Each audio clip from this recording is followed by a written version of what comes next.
Mark है। अब देखिए, अब यहाँ फिर इसको अलग से सीख ही लीजिए। देखो नंदनी बच्चे, केवल यहाँ देखिए, मजा आएगा भाई। यहाँ पर 2-4 घंटे चला जाता है, हम लोग का 5 घंटे भी ज्यादा पता नहीं चलता है। जब भी वेयर से सवाल होगा तो इसका मतलब कि हमें प्रीपोजिशन के साथ ही जवाब देना है, ठीक। और पूछ रहा वेयर मतलब कहाँ, वाज इट सिचुएटेड, यह कहाँ स्थित था। वाज मीन्स कहाँ, वाज मतलब था, इट मतलब इट इसके लिए लगा है, थर्ड लेवल के लिए। इट किसके लिए लगा है, एक बार जब नाउन का प्रयोग हो जाता है तो दूसरी बार उसी का नाम लेते किससे हैं, प्रोनाउन से। प्रोनाउन से है कि नहीं, इट प्रोनाउन। आ सिचुएटेड मतलब कहाँ स्थित था, कहाँ, तो कहाँ स्थित था। अब बताइए कहाँ स्थित था, पर स्थित था। पर बोलेंगे कि नहीं बोलेंगे, देखिए इसके जवाब में पर आ गया। तो पर का मतलब एट, एट ये सब जगाएंगे, ये सब भी एकदम क्लियर हो जाएगा, ठीक।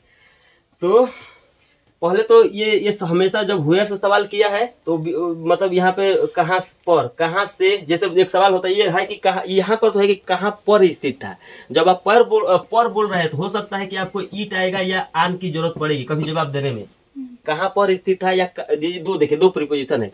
अभी यहाँ पे हम बोल रहे हैं कहाँ पर स्थित था। आज पहला जो माई मदर एट 66, राइटर कौन है जी, अनामिका कमला दास, कौन है, हाँ याद हो जाएगा ऐसे ही। तो उसमें पूछा है कि राइटर कहाँ से गाड़ी चला के जा रही थी, फ्रॉम वेयर। तो शुरू में सवाल ही क्या किया है, फ्रॉम वेयर। तो जब कहाँ से आएगा तो हम देखिए, जब वेयर के सवाल करेगा पूछेगा कि वो कहाँ से आ रहा है। जैसे हम पूछेंगे वेयर आर यू कमिंग, कहाँ से आ रहे हो। देखिए हम पूछते हैं, सवाल हमको ऐसे पूछना चाहिए, from where are you coming, from where are you coming, आप कहाँ से आ रहे हो। तो शुरू में ही हम फ्रॉम लगा दिए तो जवाब भी आप बोलेंगे कि I am coming from Khejuri, बोलेंगे ना। लेकिन हम फ्रॉम नहीं लगाएंगे, आप पूछेंगे वेयर आर यू कमिंग, आप कहाँ से आ रहे हो, तो आप बोलेंगे ना कि आई एम कमिंग खेजूरी, तो नहीं बनेगा, आई एम कमिंग फ्रॉम। यही सिखा रहे हैं कि जब आप सवाल करेंगे वेयर से, आप बोलेंगे से में, तो आपको फ्रॉम लगाना है। ऐसे ही बता दिए, जब आप वेयर से सवाल हुआ रहेगा आप बोलेंगे किस लहजे में, से में। सवाल ऐसे होगा कि आप कहाँ से आ रहे हो, तो क्या बताना है, फ्रॉम लगाना है। आप जब जवाब लिखेंगे तो आपको फ्रॉम लगाना है, ऐसे ही याद कर लीजिए।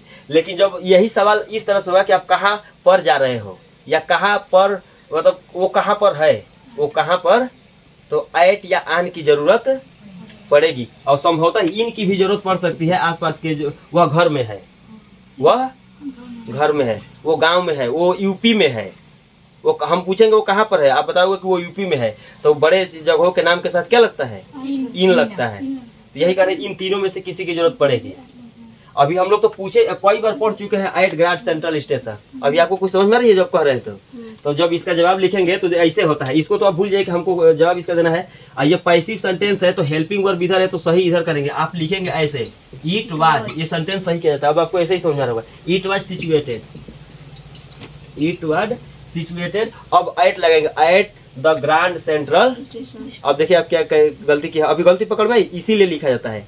अभी समझ में आ गया कि वो क्या सही है, at the grand central station हो गया, एट द।